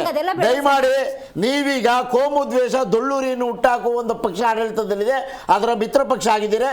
ನಿಮ್ದು ಜನತಾದಳ ಜಾತ್ಯತೀತ ಅಂತಿದೆ. ಜಾತ್ಯತೀತ ಅನ್ನೋ ಪದವನ್ನ ತೆಗೆದುಹಾಕಿ ಮಾತಾಡಿ. ಮೇಡಮ್, ನಾನು ಅಲ್ಲಿಗೆ ಬರಕ್ಕಿಂತ ಮುಂಚೆ ಇವ್ರು ಯಾಕೆ ಮಧ್ಯ ಪ್ರವೇಶ ಮಾಡಿ ಬೇಕು ಅಂತ ಇವ್ರಿಗೆ ಗೊತ್ತು. ಜನರಿಗೆ ಮುಟ್ಟುತ್ತೆ, ನಮ್ದಿನ ಮೇಲಿಂದ ಆಟ ನಡೆಯೋದಿಲ್ಲ, ನಮ್ಮ ಬಾಲ ಕಟ್ಟಾಗುತ್ತೆ ಅಂತ ಗೊತ್ತಿದೆ. ಅದಕ್ಕೆ ಇವ್ರು ಸಮರ್ಥಿಸ್ಕೋತಿದ್ದಾರೆ ಮತ್ತು ಮಧ್ಯ ಪ್ರವೇಶ ಮಾಡ್ತಿದ್ದಾರೆ. ಆಡಳಿತ ಪಕ್ಷ ಏನಕ್ಕೆ ತಂದಿದೆ ಅನ್ನೋದನ್ನ ಕೇಳಿಸ್ಕೊಳ್ಳೋ ವ್ಯವಧಾನವೂ ಇಲ್ಲ ಇವ್ರಿಗೆ. ಒಟ್ಟಲ್ಲಿ ನಮ್ ಬುಡಕ್ ಬರ್ತಾ ಇದೆ, ಬೆಂಕಿ ಇಕ್ಬಿಡ್ತಾರೆ ನಮ್ ಬುಡಕ್ಕೆ. ಅಲ್ಲಿ ಶ್ರೀಲಂಕಾದಲ್ಲಿ ಹೋಗಿ ಆಂಜನೇಯ ಕರ್ಕೊಂಡೋಗಿ ಬುಡಕ್ ಬೆಂಕಿ ಇಟ್ರಲ್ಲ ಹಂಗೆ ಅಂತ ಅನ್ಕೊಂಡ್ಬಿಟ್ಟಿದ್ದಾರೆ. ಆಯ್ತು, ಸ್ವಲ್ಪ ಇರ್ಬೇಕಪ್ಪ ದ್ವೇಷ ನೋಡಿ. ಭಾಷಣ ದ್ವೇಷ ಭಾಷಣ ದ್ವೇಷ ಭಾಷಣ ಯಾರೇ ಮಾಡಿದ್ರು ಕರ್ನಾಟಕದಲ್ಲಿ ಅಂಥದ್ದು ಸಾಕಷ್ಟು ನೂರಾರು ನಿರ್ದೇಶನಗಳು ಕರಾವಳಿ ಭಾಗದಲ್ಲಿ, ಉತ್ತರ ಕರ್ನಾಟಕದ ಭಾಗದಲ್ಲಿ, ಈಗ ದಕ್ಷಿಣ ಕರ್ನಾಟಕದ ಭಾಗಕ್ಕೂ ಬಂದು ಮುಟ್ಟಿದೆ. ಮಾತನಾಡುವಾಗ ನಿಮಗೆ ಸ್ವಾತಂತ್ರ್ಯ ಇದೆ ನೋಡಿ, ಅಭಿವ್ಯಕ್ತಿ ಸ್ವಾತಂತ್ರ್ಯ ಮತ್ತು ವಾಕ್ ಸ್ವಾತಂತ್ರ್ಯದ ಉಲ್ಲಂಘನೆ ಮಾಡ್ತೀರಾ, ಮಾಡಿದ್ರೆ ಮಾತ್ರ ಈ ಅಂಶ ಜಾರಿಗೆ ಬರುತ್ತೆ, ಇಲ್ಲ ಅಂತಂದ್ರೆ ಬರೋದಿಲ್ಲ. ಅವ್ರಿಗೆ ಯಾಕೆ ಭಯ ನೋಡಿ, ಕಳ್ಳದಾರಿಗಳನ್ನು ಹುಡುಕೊಂಡು ಸಂವಿಧಾನದ ಇಂಥ ಅನುಚ್ಛೇದದಡಿಯಲ್ಲಿ ಇಂಥ ಕಾನೂನು ಈಗಾಗಲೇ ಇದೆ, ಅದು ಬಲಿಷ್ಠವಾಗಿದೆ ಅಂತ ಹೇಳಿ ಅದರೊಳಗಡೆ ಒಳ ನುಸುಳುಗಳನ್ನೆಲ್ಲ ಕಂಡಿಡ್ಕೊಂಡು ನುಸುಳ್ಕೊಂಡು ಜಾರ್ಕೋತಿದ್ರಲ್ಲ, ಅವರನ್ನ ಮತ್ತೆ ಎಡೆಮುರಿ ಕಟ್ಟಿ ಅವರ ಮಾತುಗಳು ಸಮಾಜದ ಸ್ವಾಸ್ಥ್ಯವನ್ನು ಕೆಡಿಸ್ತಾ ಇದೆ ಮತ್ತು ಜನರ ನಡುವೆ ದ್ವೇಷವನ್ನು ಉಂಟಾಗ್ತಿದೆ ಮತ್ತು ಸಂಬಂಧಗಳ ಬಿರುಕು ಬರ್ತಿದೆ. ಒಂದು ದೇಶ ಒಕ್ಕೂಟ ವ್ಯವಸ್ಥೆಯಲ್ಲಿ ಸರ್ವ ಜನಾಂಗದ ಶಾಂತಿಯ ತೋಟ ಮತ್ತು ಸರ್ವ ಜನರ ಶಾಂತಿಯ ತೋಟ, ಸರ್ವ ಧರ್ಮಗಳ ವಿಲೀನ ಆಗಿರುವಂತ ಒಂದು ರಾಷ್ಟ್ರದಲ್ಲಿ ಕೆಲವರು ತಮ್ಮ ರಾಜಕೀಯ ಲಾಭಕ್ಕಾಗಿ, ತಮ್ಮ ಸ್ವಹಿತಾಸಕ್ತಿಗಾಗಿ ಮಾತನಾಡುವ ಮಾತುಗಳು ಕೆಲವು ಸಮಾಜದಲ್ಲಿ ಅಶಾಂತಿಯನ್ನು ಸೃಷ್ಟಿ ಮಾಡ್ತಿದೆ ಅನ್ನೋ ಕಾರಣಕ್ಕಾಗಿ ಅಶಾಂತಿಯನ್ನು ತಡಿಬೇಕಾಗಿರುವ ಒಂದು ನಾಗರಿಕ ಸಮಾಜದ ಒಂದು ಸರ್ಕಾರದ ನೇತೃತ್ವ ವಹಿಸ್ಕೊಂಡಿರೋ ಜವಾಬ್ದಾರಿ ಅದು. ಮತ್ತು ಆ ಕೆಲಸವನ್ನು ನಾವು ಈಗ ಮಾಡ್ತಾ ಇದ್ದಾರೆ ನೋಡಿ. ಮತ್ತೊಂದು ಧರ್ಮ, ಜನಾಂಗ, ಜಾತಿ, ಸಮುದಾಯ, ಲಿಂಗತ್ವ, ಜನ್ಮ ಸ್ಥಳ, ವಾಸಸ್ಥಳ, ಭಾಷೆ ನ್ಯೂನ್ಯತೆಗಳು ಮತ್ತು ನಮ್ಮ ನಡುವೆ ಇರುವಂಥ ನ್ಯೂನ್ಯತೆಗಳು, ಪಂಗಡಗಳು ಆಧರಿಸಿ ಭಾಷಣ ಮಾಡುವುದು ಅಪರಾಧ. ಯಾವುದ್ರಲ್ಲಿದೆ? ಸಂವಿಧಾನದಲ್ಲೂ ಇದೆ. ನಾವೀಗ ಅದನ್ನು ಪುನರುಚ್ಚರಿಸಿದ್ದೇವೆ, ನೀವು ಮರ್ತೋಗ್ತಿದ್ದೀರಿ.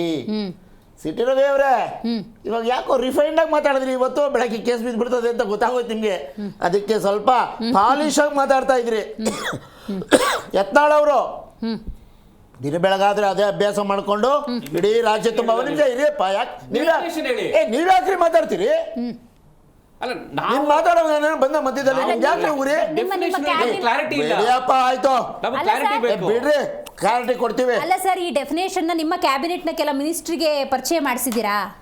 ಒಂದು ಮಾತನ್ನು ನಾನು ಹೇಳ್ತೇನೆ, ಒಂದು ವಿಧೇಯಕ ತಂದಿದೆ ಒಂದು ಸರ್ಕಾರ ಅಂತಂದ್ರೆ ಕ್ಯಾಬಿನೆಟ್ ಅಲ್ಲಿ ಅದ್ರ ಬಗ್ಗೆ ಚರ್ಚೆ ಆಗಿ ನಂತರ ವಿಧೇಯಕವನ್ನ ವಿಧಾನಸಭೆ ಕಲಾಪದಲ್ಲಿ ತರಲಾಗುತ್ತೆ. ಎಲ್ಲರಿಗೂ ಗೊತ್ತಿದೆ. ಕೆಲವು ಅಂಶಗಳು ಕೆಲವು ಸಂದರ್ಭದಲ್ಲಿ ಪೂರ್ಣ ಓದ್ಕೊಳ್ಳೇಬೇಕು ಅಂತ ಎಲ್ಲೂ ಇಲ್ಲ. ಕಾನೂನು ಬಂದಿದೆ, ವಿಧೇಯಕ ತಂದಿದ್ದಾರೆ, ಓದ್ಕೋತಾರೆ, ಎಲ್ರಿಗೂ ಪ್ರತಿಗಳನ್ನು ಹಂಚಲಾಗುತ್ತೆ, ಓದ್ಕೋತಾರೆ. ಈ ವಿಧೇಯಕದ ಪರಿಪಾಲನೆಯನ್ನ ಮೊಟ್ಟ ಮೊದಲಿಗೆ ಕಾಂಗ್ರೆಸ್ನವರೇ ಫಾಲೋ ಮಾಡ್ತಾರೆ. ಮಾಡೋಣ ತೊಂದರೆ ಇಲ್ಲ, ಮಾಡೋಣ. ಯಾರಾದ್ರೂ ಆಗಿರ್ಲಿ, ಈ ರಾಷ್ಟ್ರದ ಮತ್ತು ಈ ರಾಜ್ಯದ ಸಾರ್ವಭೌಮತ ಐಕ್ಯತೆಗೆ ಮತ್ತು ನಮ್ಮ ಇದಕ್ಕೆ ಭಂಗ ತರ್ತಾರೆ ಅಂದ್ರೆ, ನಮ್ಮ ಶಾಂತಿಗೆ ಭಂಗ ತರುವಂತ ಮಾತುಗಳನ್ನ ಮಾತನಾಡ್ತಾರೆ ಅಂದ್ರೆ ಮುಲಾಜಿಲ್ದೆ ಇನ್ನು ಮುಂದೆ ಅದಕ್ಕೆ ಅವಕಾಶ ಇಲ್ದಂಗೆ ಮಾಡುವಂತದ್ದು ಒಂದು ವಿಧೇಯಕ ಜಾರಿಗೆ ತರದು ಕೊಟ್ಟಿದ್ದಾರೆ. ನಾವು ಅದಕ್ಕೆ ಬೆಂಬಲ ಕೊಡಬೇಕಾಗಿದೆ. ಮತ್ತೆ ಜನರು ಕೂಡ ಯಾವ್ದು ಸರಿ ಯಾವ್ದು ತಪ್ಪು ಅಂತ ತಿಳ್ಕೊಳ್ಳುವಂತ ಪರಿಸ್ಥಿತಿಗೆ ತಂದಿಡ್ಲೇಬೇಕಾಗುತ್ತೆ. ಮತ್ತು ನೋಡುವ ನೋಟಕ್ಕೂ ಮಾಡುವ ಕೆಲಸಕ್ಕೂ ಜನರನ್ನ ಅದಕ್ಕೆ ಹಚ್ಚುವ ಕೆಲಸಕ್ಕೂ ಇನ್ನು ಮುಂದೆ ಬ್ರೇಕ್ ಬೀಳಲಾಗತ್ತೆ. ಅವರು, ಈಶ್ವರಪ್ಪ ಅವರು, ಶೋಭಾ ಕರಂದ್ಲಾಜೆ ಅವರು, ಪ್ರತಾಪ್ ಸಿಂಹ ಅವರು, ಆಮೇಲೆ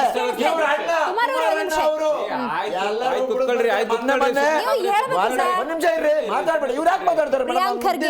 ನಿಖಿಲ್ ಕುಮಾರಸ್ವಾಮಿ ಅವರು ಮೊನ್ನೆ ಅಷ್ಟೇ ಮದ್ದೂರಲ್ಲಿ ಭಾಷಣ ಮಾಡಿದ್ದಾರೆ, ಅವ್ರ ಬಳಿಗೂ ಬರುತ್ತೆ. ಗೊತ್ತಿದೆ ರೀ ನಮ್ಗೆ, ನಿಮಗ್ ಭಯ ಯಾಕೆ? ನೀವ್ಯಾಕೆ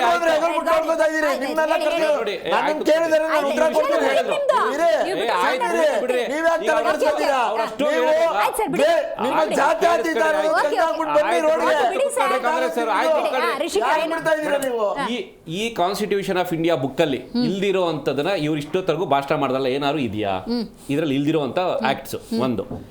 ಎರಡನೇದು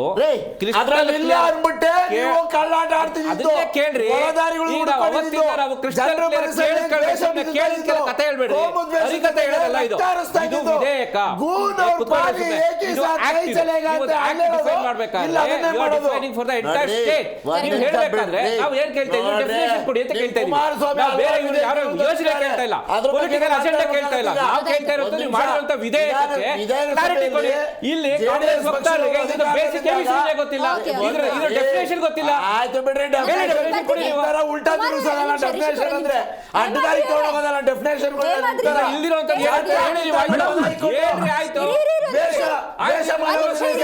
ಅವ್ರಿಗೆ ಕೇಳಿಸ್ತದಲ್ವಾ? ಹೇಮಾದ್ರಿ ಅವರೇ, ಕುಂಬಳಕಾಯಿ ಅಂದ್ರೆ ಹೆಗಲ ಯಾಕೆ ಮುಟ್ಕೊಂಡು ನೋಡ್ತಾ ಇದ್ದೀರಿ? ಅವರು ಇಬ್ರು ಸುಮ್ಮನೆ ಕೊಡ್ತಾ ಇಲ್ವಲ್ಲ, ಅವ್ರಿಂದ ಸ್ವಲ್ಪ ತಾಳ್ಮೆ ವಯಸ್ಸ ಕೇಳಿದ್ರೆ ಚೆನ್ನಾಗಿರ್ತದೆ ಮೇಡಮ್. ನಾನು ಹೇಳಿದ ಅರ್ಥ ಆಗಂಗಿಲ್ಲ. ಸುಮ್ಮನೆ ಕೇಳಿ ಕುಮಾರ್ ಅವ್ರೆ ಪ್ಲೀಸ್, ಕೇಳಿಸ್ತಾ ಇಲ್ಲ. ನಿಮ್ ವಿಧೇಯಕ ಪ್ರಿಂಟ್ ಔಟ್ ಇದೆ ತಗೊಂಡ್ಬನ್ನಿ. ಪ್ಲೀಸ್ ಸರ್, ತಗೊಳ್ರಿ, ಕೊಡಿ ನಮ್ಗೆ ಡೆಫಿನೇಷನ್ ತಗೊಂಡ್ಬನ್ನಿ, ಕೊಡಿ ನಿಮ್ಮ ಶಾಸಕರಿದ್ದಾರೆ,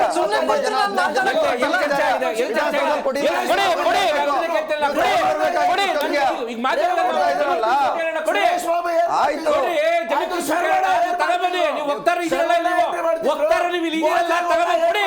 ಹೇಳಿ, ನಮಗ್ ಗೊತ್ತಿಲ್ಲ, ನಮಗ್ ಗೊತ್ತಿಲ್ಲ ರೀ, ಮಾಧ್ಯಮದ ಮುಖಾಂತರ ಹೇಳಿ, ಜನರು ತಿಳಿಸೋಣ ಹೇಳ್ರಿ. ನೀವು ವಕ್ತಾರರು ತಗೊಂಡ್ಬನ್ನಿ, ಹೇಳಿ. ನೀವು ವಿಧಾನಸಭೆ ಭಾಗವಹಿಸಿದ್ರಲ್ಲ, ನೀವೇ ಕುತ್ಕೊಂಡಿದ್ದೀರಾ? ವಿಧಾನಸಭೆಯಲ್ಲಿ ಹೇಳ್ಬೇಕು ಅಂತ ವಿಧಾನಸಭೆ ವಕ್ತಾರರು ನೀವೇ ಕುತ್ಕೊಂಡಿದ್ದಾರೆ. ಕಾಂಗ್ರೆಸ್ ವಕ್ತಾರ ಯಾಕೆ ಕುತ್ಕೊಂಡಿದ್ದಾರೆ? ಜೆಡಿಎಸ್ ವಕ್ತಾರರು ಮಾತಾಡ್ರಿ. ಕಾಂಗ್ರೆಸ್ ವಕ್ತಾರರು ಇಲ್ಲಿ ಬರ್ಬೇಕಾದ್ರೆ ತಗೊಂಡ್ಬರ್ಬೇಕ್ರಿ. ನೀವು ಹೇಳ್ಬೇಕು, ನೀವು ವಿಧೇಯಕ ಏನಿದೆ ಅಂತ ಅಂದ್ಬಿಟ್ಟು ಸುಮ್ಮನೆ ಕುತ್ಕೊಂಡು ಬಿಡೇ ಬಿಡೋದಲ್ಲ.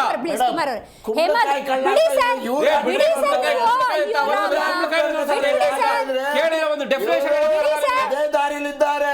ಅವ್ರನ್ನ ಚೂರ್ ತಗೊಂಡ್ರೆ ನೀವು ಪೂರ್ತಿ ತಿನ್ಬಿಡ್ತೀರಲ್ಲ ಸರ್ ಸಮಯನ. ಕುಮಾರಣ್ಣ ಅವ್ರು ಯಾವ ಚಡ್ಡಿ ಹಾಕೊಂಡಿದ್ದಾರೆ ಅಂತ ನಮ್ಮ ನಾಯಕರು ಹೇಳಾಗಿದೆ. ಅಲ್ರಿ, ಇವಾಗ ದ್ವೇಷ ಭಾಷಣ ಇದು, ಗೊತ್ತಿದೆ. ದ್ವೇಷ ಭಾಷಣ ಇದು, ದ್ವೇಷ ಭಾಷಣ ಇಲ್ವಾ ಹೇಳಿ? ದ್ವೇಷ ಭಾಷಣ ಇಲ್ವಾ? ದ್ವೇಷ ಭಾಷಣ ಬಿಜೆಪಿ ಅವರು ಅರ್ಥ ಮಾಡ್ಕೊಳ್ತಿರೋದೇ ಮತ್ತೊಂದು ಅಂತ ಹೇಳ್ತಿದ್ದಾರೆ. ಹಾಗಾದ್ರೆ ಅದು ಏನು? ಮೊದಲನೇದಾಗಿ ದ್ವೇಷ ಭಾಷಣ ಅಂದರೆ ಆ ಡೆಫಿನೇಷನ್ ಗೊತ್ತಾಗಬೇಕು. ಇದು ಪ್ರತಿಯೊಬ್ಬರಿಗೂ ಅಪ್ಲೈ ಆಗೋದ್ರಿಂದಾಗಿ ಈ ದ್ವೇಷ ಭಾಷಣ ವಿಧೇಯಕದ ನೀತಿ ನಿಯಮಗಳನ್ನು ಮೊದಲನೇದಾಗಿ ಕಾಂಗ್ರೆಸ್ನವ್ರು ಫಾಲೋ ಮಾಡ್ತಾರೆ. ಅದ್ರ ಬಗ್ಗೆ ಕೂಡ ತಿಳ್ಕೊಂಡು, ದ್ವೇಷ ಭಾಷಣಕ್ಕೆ ಸಂಬಂಧಪಟ್ಟಂತೆ ಪರವಿರೋಧ ಚರ್ಚೆ ಆಗ್ತಾ ಇದೆ. ಹೇಮಾದ್ರಿ ಅವ್ರಿಗೆ ನಾನು ಧ್ವನಿ ಕೇಳಿಸ್ತಾ ಇದ್ರೆ ಕುಂಬಳಕಾಯಿ ಕಳ್ಳ ಅಂದರೆ ಹೆಗಲು ಮುಟ್ಕೊಂಡು ನೋಡ್ಕೊತಾ ಇದ್ದೀರಂತೆ ಬಿಜೆಪಿ ಅವ್ರು, ಹೌದಾ?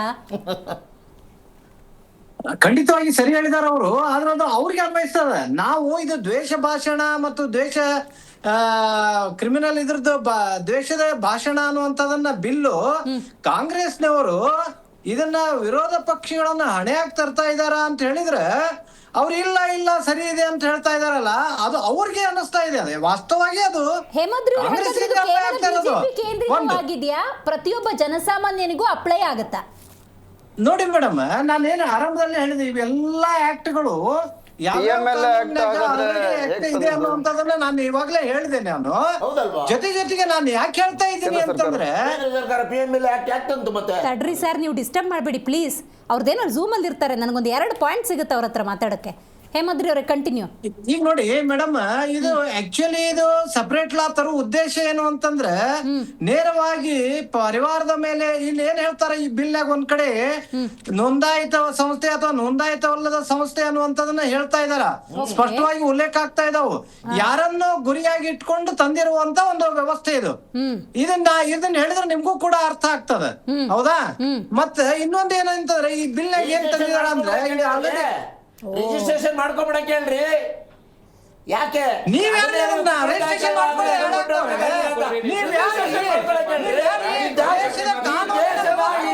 ಕಾನೂನಿನ ಅಡಿಯಲ್ಲಿ ನಾವಿದ್ದೇವೆ.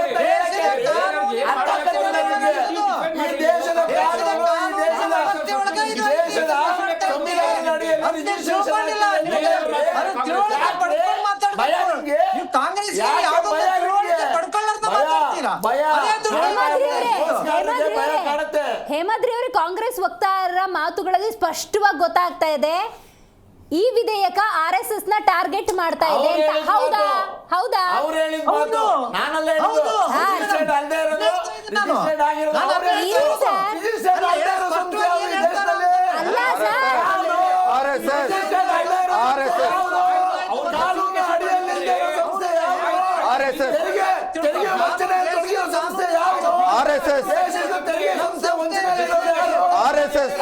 ಅದಕ್ಕೆ ಉಳುಕ ಅವ್ರಿಗೆ ಬಿಜೆಪಿ ಅವ್ರಿಗೆ ಉಳುಕ ಯಾವುದು ಅಂದ್ರೆ, ಆಯ್ತಪ್ಪ ಬಿಜೆಪಿ ಅವ್ರಿಗೆ ಒಂದು ಪ್ರಶ್ನೆ ಮೇಡಮ್, ಒಂದು ಪ್ರಶ್ನೆ ಕೇಳಿ ಸುಮ್ಮನೆ ಇರ್ಬೇಕು ಸರ್. ನಿಮ್ಮ ಹೈಕಮಾಂಡ್ ಹೆಸರು ಹೇಳ್ರಿ. ಬಿಜೆಪಿ ಹೈಕಮಾಂಡ್ ಹೆಸರು ಹೇಳ್ರಿ ನೋಡೋಣ ಒಂದು. ಓಕೆ ಒಂದ್ ನಿಮಿಷ ಆಯ್ತು ಹೆಸರು ಹೇಳಿ. ಆಯ್ತು ನಿಮ್ ಪ್ರಶ್ನೆ ಆಯ್ತು. ನಾಗಪುರವ ಕೇಶವ ಕೃಪಾರಾವ್. ನಿಮ್ ಹೈಕಮಾಂಡ್ ಯಾವ್ದು ಅಂತ ಹೇಳಿ ಅವರು ಹೇಳ್ತಾರೆ. ನಾವು ನಿಮ್ ಹೈಕಮಾಂಡ್ ಮಲ್ಲಿಕಾರ್ಜುನ್ ಖರ್ಗೆ ಅಲ್ವಾ? Mallikarjun Kharge dummy high command. ಮಲ್ಲಿಕಾರ್ಜುನ್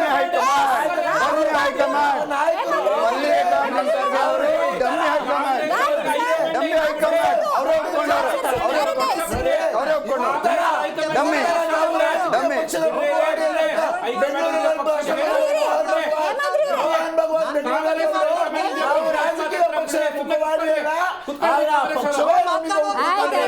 ಒಂದ್ ನಿಮಿಷ ಇರಿ ಸರ್, ಜೂಮ್ ಅಲ್ಲಿ ಇದ್ದಾರೆ. ರಿಷಿಕ್ ಅವರೇ ಒಂದ್ ನಿಮಿಷ ಹೇಮಂತ್ರಿ ಅವರೇ ಪ್ಲೀಸ್ ಕ್ವಿಕ್ ಆಗಿ ಹೇಳಿ 2 minutes. ಮೇಡಮ್ ಅವ್ರು ನನಗೆ ಮಾತಾಡಕ್ಕೆ ಬಿಡ್ತಿಲ್ಲ. ಹೌದೌದೌದು. ಅಲ್ಲಲ್ಲ, ಇದು RSS ಕೇಂದ್ರಿತವಾಗಿದೆ, ರಿಜಿಸ್ಟರ್ ಮಾಡ್ಕೊಳ್ಳಿ, ತೆರಿಗೆ ವಂಚನೆ ಮಾಡ್ತಿದೆ ಅಂತ ನೇರವಾಗಿ ಹೇಳ್ತಿದ್ದಾರೆ. ವಿಧೇಯಕ ಡಿಸೈನ್ ಮಾಡಿದ್ರೆ ಗೊತ್ತೋ ಇಲ್ವೋ, ಇಲ್ಲಿ ಕಾಂಗ್ರೆಸ್ನವ್ರಿಗಂತೂ ಸ್ಪಷ್ಟವಾಗಿ ಗೊತ್ತಾಗಿದೆ, it is only about RSS. ನೋಡಿ ಮೇಡಮ್, ಬಿಡಿ ಸರ್ ಮೇಡಮ್, ಮತ್ ನನಗೆ ಹೇಳಕ್ ಅವಕಾಶ ಕೊಟ್ರೆ ಹೇಳ್ಬೋದು. ಹೌದೌದು ಹೇಳಿ. ವಾಟ್ಸ್ಆಪ್ ಯೂನಿವರ್ಸಿಟಿ ಬಿಡಿ ಸರ್ ನೀವು, ಯಾಕೆ ಸರ್ ನೀವು? ಹಾ ನೋಡಿ, ಈಗ ಇವರು ನಮಗೇನು ಬೋಧನೆ ಮಾಡ್ತಾರಲ್ಲ, ಅದನ್ನ ಕೋರ್ಟ್ ಮೊನ್ನೆ ಏನ್ ಹೇಳ್ತು, ಅಂತದ್ ಯಾವ್ದು ಇಲ್ಲ ಅಂತ. ನಮ್ದು ಅಕಸ್ಮಾತ್ ಕಾನೂನಾತ್ಮಕವಾಗಿ ಇರ್ಲಿಲ್ಲ ಅಂದ್ರೆ ಕೋರ್ಟ್ ನಮ್ಮನ್ನ ತಡೀತಿತ್ತು. ಮೊನ್ನೆ ಇವ್ರೇನೋ ಒಂದು ವಿಧೇಯಕ ತಂದ್ರಲ್ಲ, ಆ ವಿಧೇಯಕ ಬಿದ್ದೋಯ್ತಲ್ಲ, ಕೆಳಗಿನ ಕೋರ್ಟ್ನಾಗೂ ಬಿತ್ತು, ಮೇಲಿನ ಕೋರ್ಟ್ನಾಗೂ ಇವ್ರ ವಿಧೇಯಕ ಬಿದ್ದು ಹೋಯ್ತು. ಅದೇ ರೀತಿ ಕೂಡ ಈ ವಿಧೇಯಕನು ಬಿದ್ದು ಹೋಗ್ತದೆ. ನಾವಿಲ್ಲಿ ಯಾಕೆ ಹೇಳ್ತಾ ಇದೀವಿ ಅಂತಂದ್ರೆ ಮೇಡಮ್, ನೀವು ಗಮನಿಸಿರ್ಬೋದು, ಏನು ಈ ರಾಜ್ಯದಾಗ ಈ ಗೋವಿನ ಕೆಚ್ಚಲ ಕೊಯ್ದ್ರು, ಕೊಂಬು ಮುರಿದ್ರು, ಬಾಲ ಕತ್ತರಿಸಿದ್ರು, ಗರ್ಭದಿಂದ ಕರು ಮಹಾತ್ಮ ಗಾಂಧಿ ಹೆಸರು ಬದಲಾಯಿಸಿ ರಾಮನ ಹೆಸರು ಇಟ್ಕೊಂಡಿದ್ದೀರಿ. ನಿಮ್ಗೆ ಇನ್ನೇನ್ರಿ ಮಾಡಕ್ ಬರುತ್ತೆ? ನಿಮ್ಗೆ ಇನ್ನೇನ್ ಹೇಳಕ್ ಬರುತ್ತೆ ಬಿಜೆಪಿ ಅವ್ರಿಗೆ?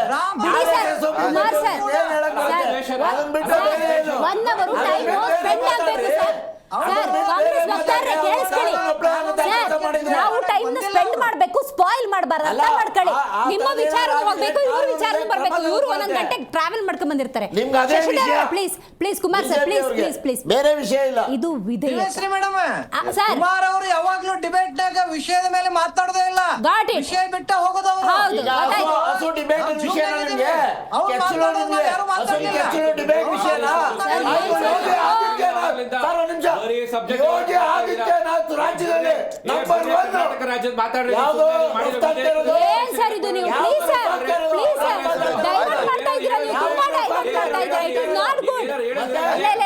ನೋಡಿ, ಪಂಚವಾರ್ಷಿಕ ಯೋಜನೆ ಅಲ್ಲ ಇದು.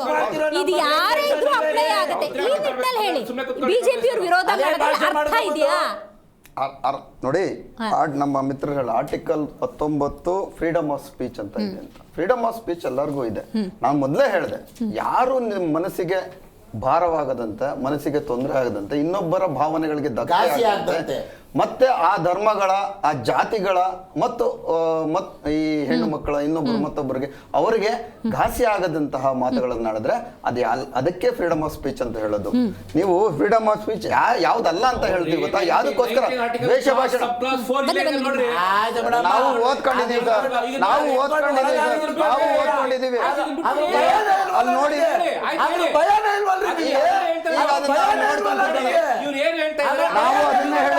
ನಾವು ಅದನ್ನ ಹೇಳಿದ್ದು ಈ ದೇಶದ ಬಿಟ್ಬಿಡಿ ಸರ್, ವಿಧೇಯಕ ತಂದು ಅದಿದೆ, ಅಂಗೀಕಾರ ಆಗಿದೆ, ಚರ್ಚೆ ಮಾಡಕ್ ಅವಕಾಶ ಕೊಡಿ. ಸದನದಲ್ಲಿ ಅಂಗೀಕಾರ ಆಗ್ಬೇಕಾದ್ರೂ ಅವಕಾಶ ಕೊಡ್ಲಿಲ್ಲ, ಇಲ್ಲಾರು ಬಿಟ್ಬಿಡಿ. ಅಧ್ಯಕ್ಷರೇ ಅಂತಿದ್ರು, ಕೇಳಿಸ್ಕೊಳ್ಳೇ ಇಲ್ಲ. ಯುಟಿಕಾದರ್ ಅವರು ಇಲ್ಲಾದ್ರೂ ಬಿಡಿ. ಹೇಳಿ ಶಶಿಧರ್ ಭಾಷಣ ಹೇಗಾಗುತ್ತೆ ಅಂತ ಡೆಫಿನೇಷನ್ ಬೇಕು ಅಂತ ನಮ್ಮ ಮಿತ್ರರು ಹೇಳಿದ್ರು. ಅದ್ರಲ್ಲಿ ಕೊಟ್ಟಿಲ್ಲ ದ್ವೇಷ ಭಾಷಣ ಏನು ಅಂತ ಕೊಟ್ಟಿಲ್ಲ. ನೋಡಿ, ಯಾವ್ದು ದ್ವೇಷ ಭಾಷಣಕ್ಕೆ ಆಗುತ್ತೆ ಅಂದ್ರೆ, ದೇಶ್ ಕಿ ಗದ್ದಾರ್ ಅಂಕೋ ಗೋಲಿ ಮಾರ ಸಾಲ ಅಂಕೋ ಅಂತ ಹೇಳ್ತಾರಲ್ಲ, ಅದು ದ್ವೇಷ ಭಾಷಣ ಆಗುತ್ತೆ. ಈ ಜನರು ಯಾರು ಯಾರು ಹೇಳಿದ್ದು ಅನುರಾಗ್ ಠಾಕೂರ್ ಕೇಂದ್ರ ಮಂತ್ರಿ ಹೇಳಿರ್ತಕ್ಕಂಥದ್ದು ದ್ವೇಷ ಭಾಷಣ ಆಗುತ್ತೆ. ಈ ಜನರು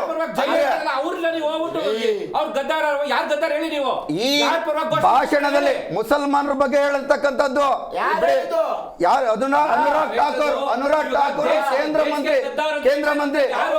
ಕೇಂದ್ರ ಮಂತ್ರಿ ಹೇಳಿರ್ತಕ್ಕಂಥದ್ದು ದಾಖಲೆ, ಇದು ದಾಖಲೆ. ಅವರು ಸಹ ಅದು ದ್ವೇಷ ಭಾಷಣ. ನಾವು ಮುಗಿಸ್ತೀವಿ ಮಾತಾಡಿ. ನೀವು ಬೇಕಂದ್ರೆ ನೀವು ಮಾತಾಡ್ಬೇಕು, ನೀವು ಮಾತಾಡ್ಲೇಬಾರದು ಅಂತ ಹೇಳಿದ್ರೆ ನೋಡಿ, ಈ ಮುಸಲ್ಮಾನ ಜನರು ನಿಮ್ಮ ಮನೆ ಒಳಗೆ ನುಗ್ಗಿ ನಿಮ್ಮ ಹೆಂಡತಿ ಮಕ್ಕಳನ್ನು ರೇಪ್ ಮಾಡ್ತಾರೆ ಅಂತ ಹೇಳ್ತಾರಲ್ಲ, ಇದು ದ್ವೇಷ ಭಾಷಣ. ಯಾರು ಹೇಳಿದ್ರು? ಪರ್ವೇಶ್ ವರ್ಮಾ ಅಂತಹ ಮೆಂಬರ್ ಆಫ್ ಪಾರ್ಲಿಮೆಂಟ್ ಬಿಜೆಪಿ. ಕೆಳವರ್ಗದ ಜಾತಿಗಳನ್ನ ಹೆಸರಿಟ್ಟೇ ಕರಿಬೇಕು, ಯಾಕೆ ಮೇಲೆ ಕರಿಬಾರ್ದು ಅಂತ ಹೇಳಿರ್ತಕ್ಕಂಥದ್ದು ದ್ವೇಷ ಭಾಷಣ. ಯಾರು ಹೇಳಿರ್ತಕ್ಕಂಥದ್ದು? ಪ್ರಜ್ಞಾ ಠಾಕೂರ್, ಬಿಜೆಪಿಯ MP. ಈಗ ಹಾಸ್ಪಿಟಲ್ ನೀವು ಹಾಸ್ಪಿಟಲ್ ಹೋಗ್ಬೇಕು, ಇಲ್ಲ ಅಂದ್ರೆ ಸ್ಮಶಾನಕ್ಕೆ ಹೋಗ್ಬೇಕು ಅಂತ ಮುಸಲ್ಮಾನರ ಬಗ್ಗೆ ಹೇಳಿರ್ತಕ್ಕಂಥದ್ದು ಯಾರು? Dilip Ghosh, BJP MP. ನೋಡಿ ಯಾರು? ಈ ಕರ್ನಾಟಕಕ್ಕೆ ಬರೋಣ. ಈ ರಾಜ್ಯದ ಸರ್ಕಾರವನ್ನ ನಿಯಂತ್ರಣ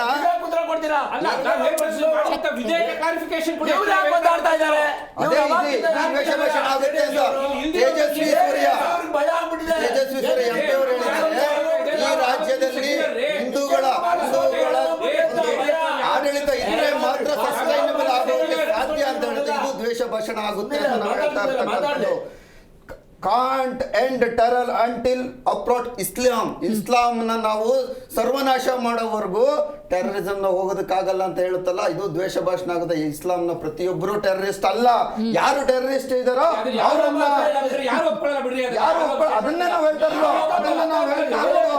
ವರುಣ್ ಗಾಂಧಿ ಬಿಜೆಪಿಯ MP.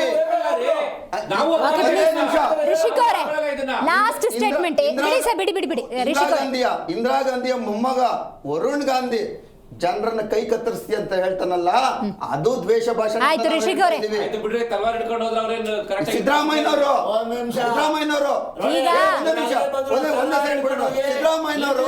ನರೇಂದ್ರ ಮೋದಿಯನ್ನ ಸಾವಿನ ಸರ್ದಾರ ಅಂತ ಹೇಳಿದ್ರಲ್ಲ, ಅದು ದ್ವೇಷ ಭಾಷಣ. ನಾವು ಹೇಳುವಂಥದ್ದು, ನೀವು ಏನೇ ಒಂದು ವಿಧಾಯಕಗಳನ್ನ ಮಾಡಿದಾಗ ಅನ್ಬಯಾಸ್ಡ್ ಆಗಿ, ಯಾಕಂದ್ರೆ ಇದೊಂದು ಆಕ್ಟ್ ತರ್ತಾ ಇರುವಂತದ್ದು. ನಿಮಗೆ ಬಯಾಸ್ಡ್ ರೀ ಸರ್,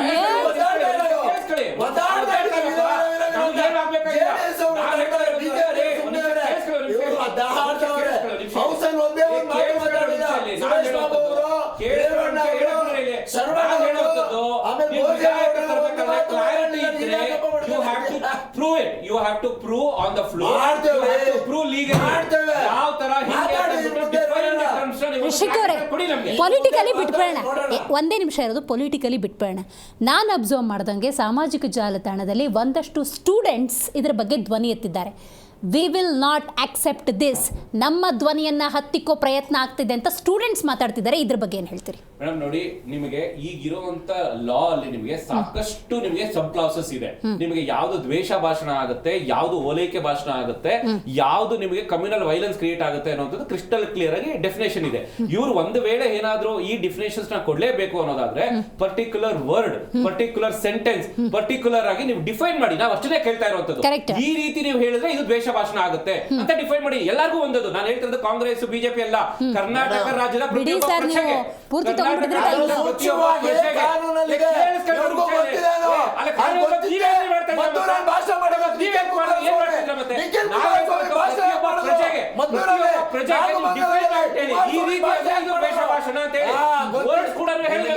ಈಗ ನೀವು ಈ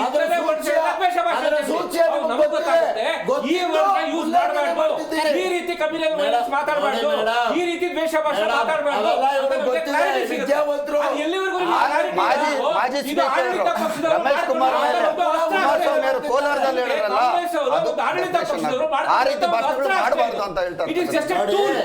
ಇದೊಂದು ಲೀಗಲ್ ಟೂಲ್ ಆಗುತ್ತೆ ಅಷ್ಟೇ. ದೇವೇಗೌಡರು ಯಡಿಯೂರಪ್ಪನ ಬಾಸ್ಟರ್ಡ್ ಅಂದ್ರಲ್ಲ, ಅದು ಮಾಡತಕ್ಕದ್ದು, ಅದು ಮಾಡಬಾರ್ದು ಅಂತ ಹೇಳೋದು. ಅನ್ಪಾರ್ಲಿಮೆಂಟರಿ ವರ್ಡ್ ಹೌದು, ಅದು ಅನ್ಪಾರ್ಲಿಮೆಂಟರಿ ವರ್ಡ್ ಅದು ಆಗಬಾರ್ದು, ಆಗಬಾರ್ದು. ಒಬ್ಬ ಮುಖ್ಯಮಂತ್ರಿಯನ್ನು ರಿಷಿಕ್ ಅವರು, ಮೇಡಮ್ ಕುಮಾರ್ ಅವರು, ಹೇಮಾದ್ರಿ ಅವರು ಕಾರ್ಯಕ್ರಮದಲ್ಲಿ ಭಾಗಿಯಾಗಿದ್ದಕ್ಕಾಗಿ ಧನ್ಯವಾದಗಳು. ಒಂದಂತೂ ಸ್ಪಷ್ಟ, ದ್ವೇಷ ಭಾಷಣ ವಿಧೇಯಕ ಅಂದ್ರೇನು ಅಂತ ಸ್ವತಃ ಸಿದ್ದರಾಮಯ್ಯನವರು ಒಂದು ಸುದ್ದಿಗೋಷ್ಠಿಯನ್ನ ಕರೆದು ಈ ಮಸೂದೆಯಲ್ಲಿ ಈ ನಿಯಮಗಳಿದ್ದಾವೆ, ಈ ನಿಯಮಗಳನ್ನ ಪ್ರತಿಯೊಬ್ಬರು ಕೂಡ ಪಾಲನೆ ಮಾಡಬೇಕು ಅಂತ ಸೂಕ್ಷ್ಮವಾಗಿ ತಿಳಿಸಿದ್ರೆ ರಾಜ್ಯದ ಜನತೆಗೆ ಅರ್ಥ ಆಗುತ್ತೆ. ಅಲ್ಲಿ ತನಕ ಈ ಜಟಾಪಟಿ ಇದ್ದೇ ಇರುತ್ತೆ ಅಂತ ಹೇಳ್ತಾ ಇವತ್ತಿನ ಕಾರ್ಯಕ್ರಮ ಮುಗಿಸೋಣ. ನೋಡ್ತಾ ಇರಿ ಜೀ ಕನ್ನಡ ನ್ಯೂಸ್, ಸತ್ಯದ ಸುದ್ದಿಗೆ ಜೀವ. ನಮಗೆ ಗೊತ್ತಿರೋ ನೀವೇ ವಿಧೇಯಕ ಮಂಡಿಸ್ತೀರಾ?